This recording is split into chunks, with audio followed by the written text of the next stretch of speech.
Hi guys! I just got my hair cut today.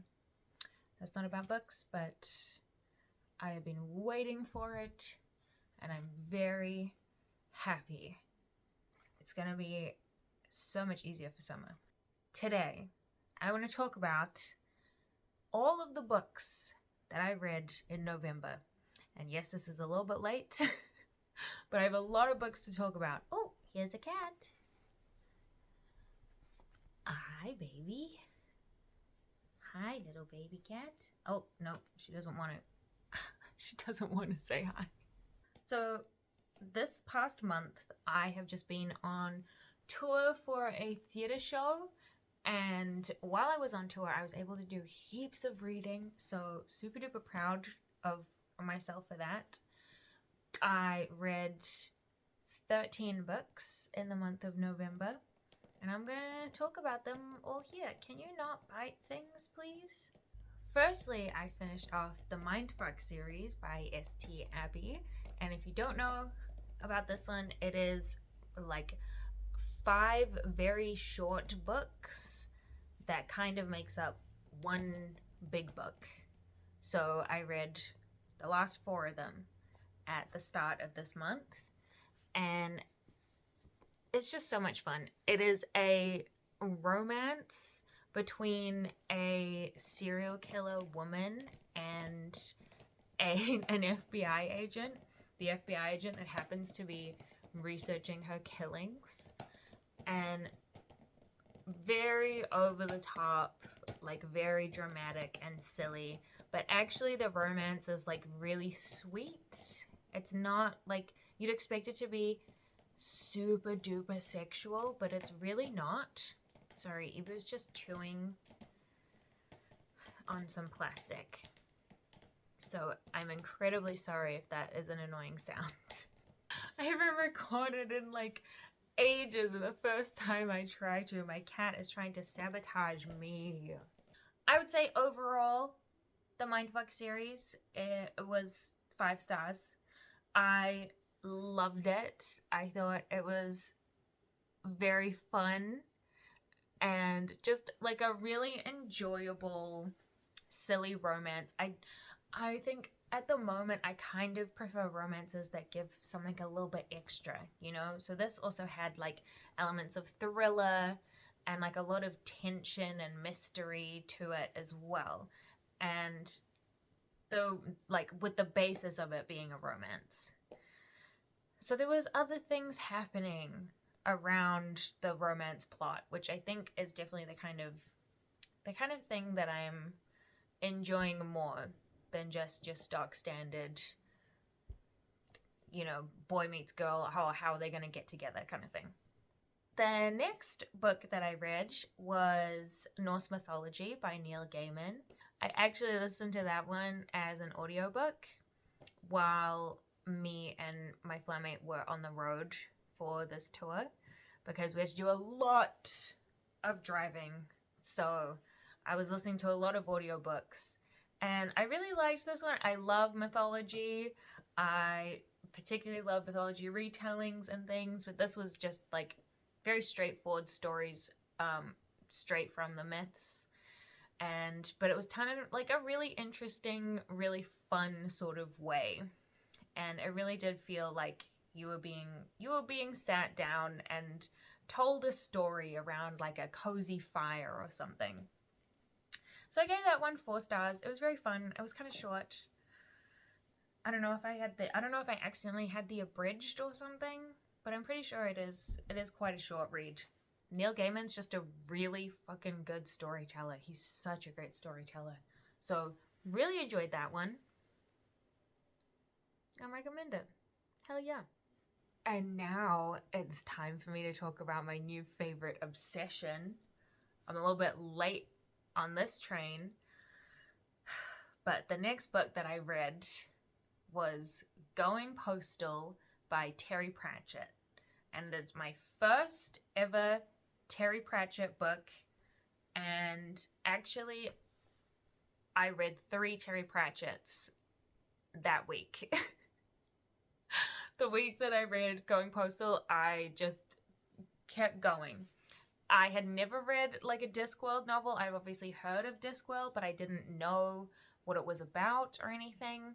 And then one of my castmates put on the audiobook of Going Postal during one of our really long drives, and oh my god, I was hooked. I was like, I need it. We didn't finish the audiobook in that drive, but I immediately bought on my phone the audiobook of Going Postal so that I could also listen to it. And I love the voices that are done for all the characters. That's why I kept on listening to them on audiobook. We actually own them. My flatmate actually owns all the Discworld novels.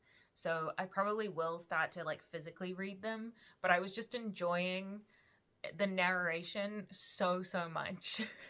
Going Postal is the story of a con man named Moist von Lipwig, and he is sentenced to death, but then ends up actually becoming the postmaster general in a city, like a sort of fantasy city where the post is like dying because everyone's using different methods of communicating that are like faster than the post. So it's his job to kind of reinstate the postal service, but also everyone in this world is like ridiculous. They're very silly. Everyone's like really funny.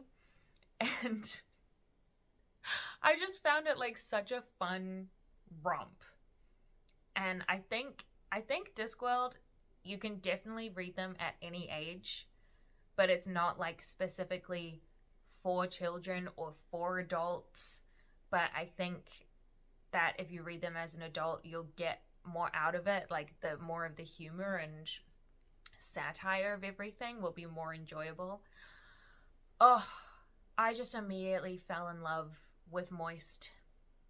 He's such a great character. So many of the characters in Discworld are so awesome. So I immediately gave this one 5 stars, and I want to read all 40 Discworld novels. I read 4 of them this month or last month.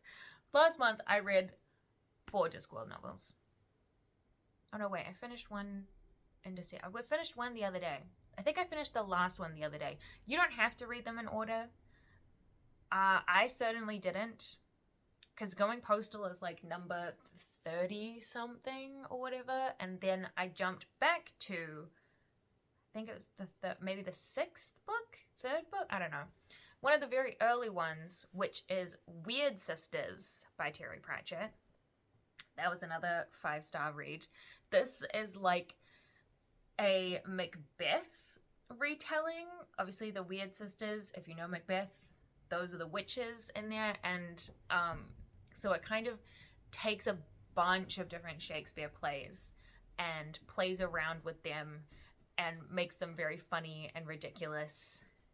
Like, I think one of the quotes is like, where shall we 3 meet again? Or when shall we 3 meet again? And one of them's like, I could do Thursday. I just love it. It's just so not serious. And we love witches. Absolutely. Can't get enough of witches. I haven't read many Shakespeare retellings because usually they kind of annoy me, because I'm a huge Shakespeare nerd and a huge Shakespeare geek, and I will get really annoyed at any inaccuracies. Like to a fault. It makes me not enjoy things as much. But this one was fantastic. Even if you don't know Shakespeare at all, you will still really enjoy Wyrd Sisters, I believe. And then I read Making Money, which is the 2nd Moist von Lipwig book in the Discworld series. There are 3 books that follow Moist, and I had to read them all. So this is the 2nd one, where instead of Moist being in charge of the post office, now he's in charge of the bank. And as a former con man, that's very funny. Ridiculous hijinks and everything ensue.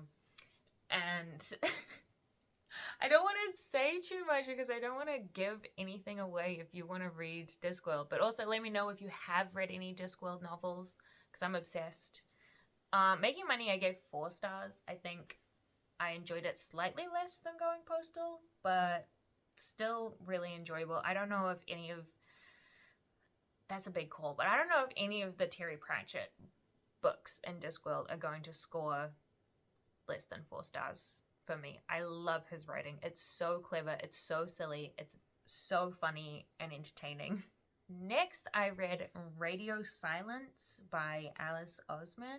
This is a coming-of-age story, young adults sort of thing that follows this, like, really hardcore academic girl who, like, really, really, really wants to do the best in all of her work and everything. But she also is, like, trying to fit in with the cool kids. She's friends with the cool kids, but she doesn't really want them to know that she's actually pretty geeky. She's a really big fan of this podcast that she like doesn't tell anyone about. She does fan art for it, and that's called Universe City, not university. There's a pun in there. And she ends up becoming friends with this guy who is actually the creator of the podcast that she loves so much. And I found this to be a very enjoyable coming of age story. Obviously, I'm well past the coming of age and I've kind of limited my young adult fiction reading because a lot of the time I'm like, oh, this just isn't for me. It's just, I'm not the target audience. So I'm quite picky with them. But this one was just really fun. It was quite creative in the sort of realm that it was dealing with, and very like modern, but like using social media and things, and how anyone can kind of create things and put them out into the world via the internet and all the sort of repercussions of that. I did think that the ending was a little bit rushed and not explained as well as it could have been. It felt very Fever Dream-esque, but in a world where they had like firmly rooted it in reality. So I found that kind of strange. But overall, I think I gave it a 4. I think I'll probably take that down to a 3.5. But still, I did find it very engaging.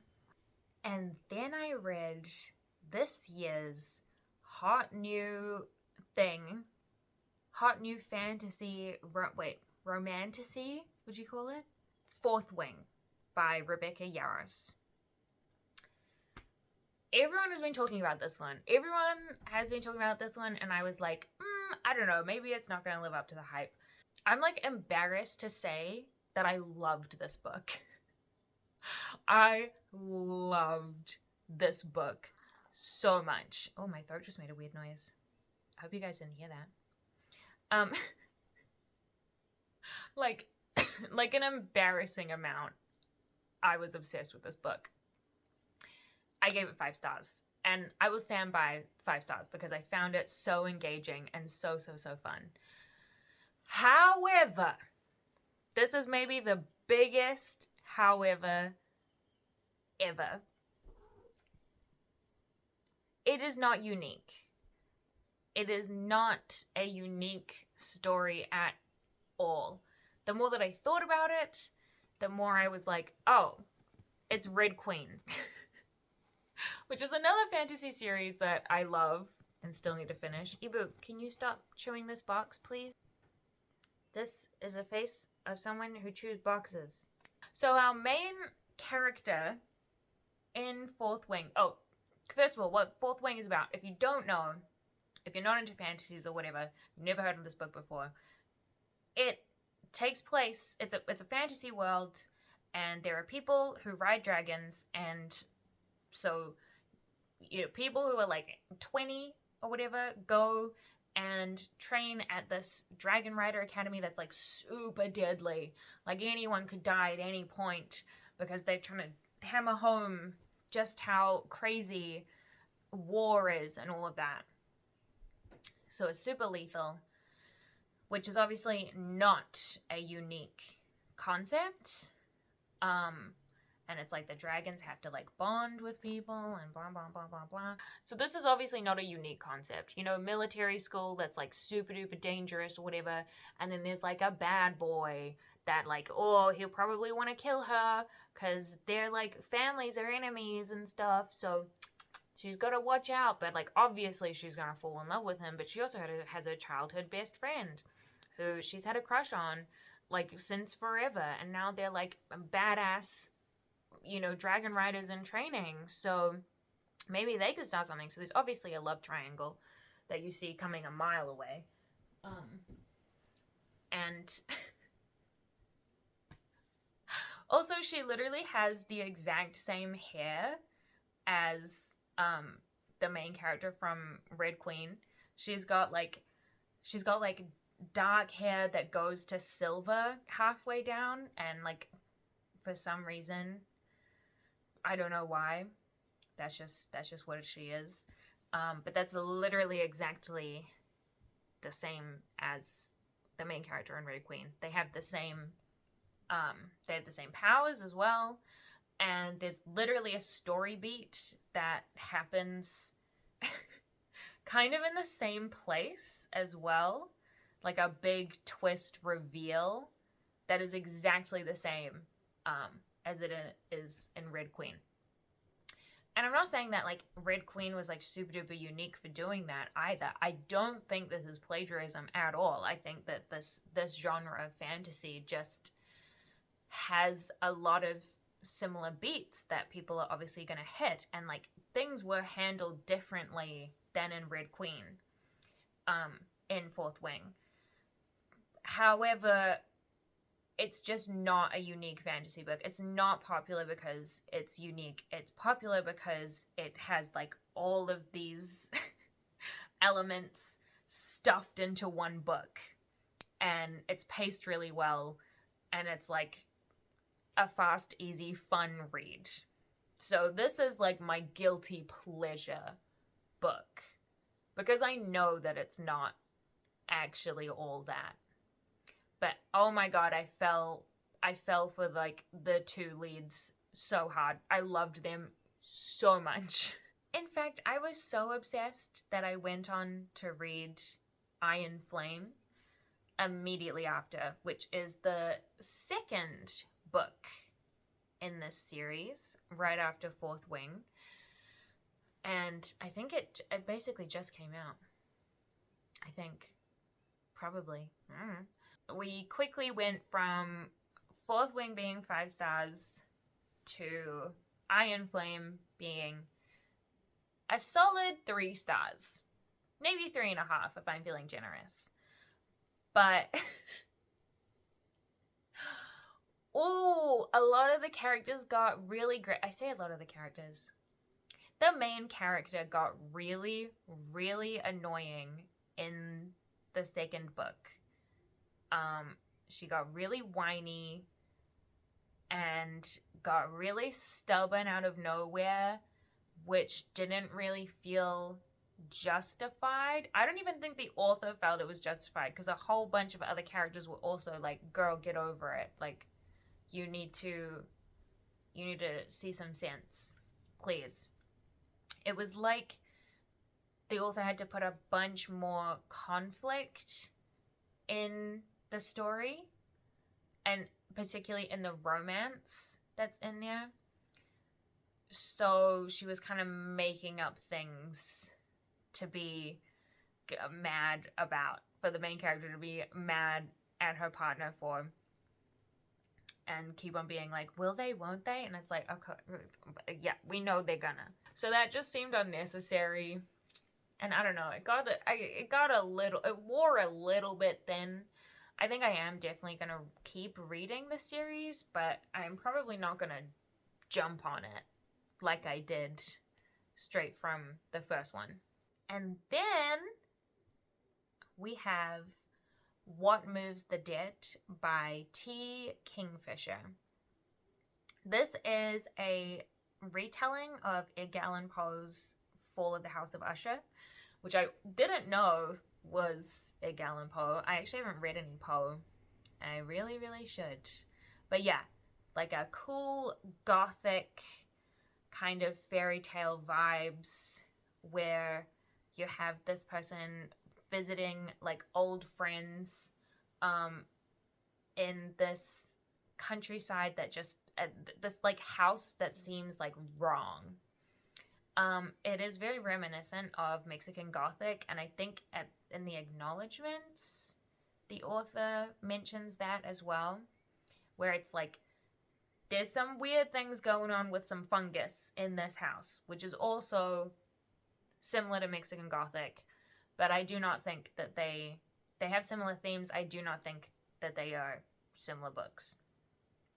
Apart from that one, I gave this one 4 stars. However, I think I would bump that down to 3 because, like, a couple of weeks later, I read Rouge by Mona Wyrd. I was like, oh, this is what was missing. Like, when you want to have a creepy, weird gothic book, you kind of have to play some games with how you affect your reader when they're like trying to experience all this weird stuff.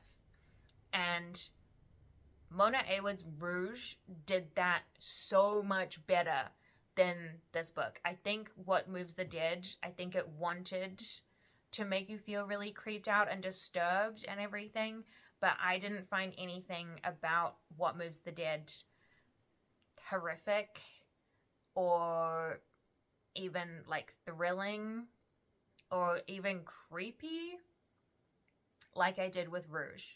It's a really hard thing to write, I think. Like, I would have no idea how to do it. I mean, I'm also not a writer, but I think it's a very hard thing to invoke horror in a book. And so I don't think that What Moves the Dead is bad by any means. I just don't think that it did what it was setting out to do. And then when I read a book that did do that thing, I was like, oh, okay. So it can be done. It can be done. Yeah. I don't know, maybe if you're a really big Edgar Allan Poe fan, give it a go, but didn't really do much for me. And the last book that I read in the month of November is In My Dreams, I Hold a Knife by Ashley Winstead. This is a thriller murder mystery about a friend group that were together in college, American college, so what I would call university. And they're at their 10-year reunion, so they're all like in their 30s now, except in college, one of their friends was brutally murdered. They never caught the person who did this murder, and her younger brother brings all of them together to try to solve it because he's pretty sure it was one of the people in the friend group. It was fine. The title makes it sound like it's gonna be a whole lot more interesting than it actually is. I kind of wish we followed a different main character. This main character was incredibly annoying. She is incredibly self-obsessed and has like crippling insecurities that just make her an absolutely awful person, but like not in a fun, interesting way. She does some really shitty things. Like, she does some really, really awful things, and there's like a very end chapter twist that I think was supposed to be like, oh my god, like shocking. And I was like, yeah, she's a shit person. Of course she'd do something like that. There's also not a knife in the story. there's not a knife in the story. It's a really, really great title, but it doesn't really have anything to do with the book. I feel like the author had the title and worked backwards from there. So that was a solid 3 stars. It, some parts were interesting enough for me to want to figure out the mystery, find out what was going on. But it really lagged at the beginning, and the ending was super lackluster for me. So yeah, kind of a negative note to end on, but right after that, on December 1st, I read Rouge, which I mentioned a little bit in there, which was a absolute 5-star standout read. So very happy with my very successful reading month. Hell yeah. Loved it. Found some new favorites. Found some duds. Also, all of these were read on either Kindle or audiobook because I was traveling around, so I just wanted to bring my Kindle. I didn't want to carry a whole bunch of books in my suitcase, especially because I like to keep them really nice. So now we're going to go back to all the books that I own that I should be reading. Also, I did this video without any notes. Usually I like to kind of take some notes and try and read them out, but I thought I would give this a go. So let me know if I don't know, if it worked, if it didn't. This was more stream of consciousness than other wrap-up summary videos I've done have been. So let me know if it was good or if I sounded really dumb or something. I don't know. I might have. Anyways, thank you all so much for watching. Let me know if you read any of these books or if you would like to read any of these books, if any of them interested you. Please let me know in the comments. I love talking to people about books. Yes. And I missed it. I missed it very, very much. I hope you all have a fantastic day/night wherever you are. And I will see you guys in the next one. Bye for now.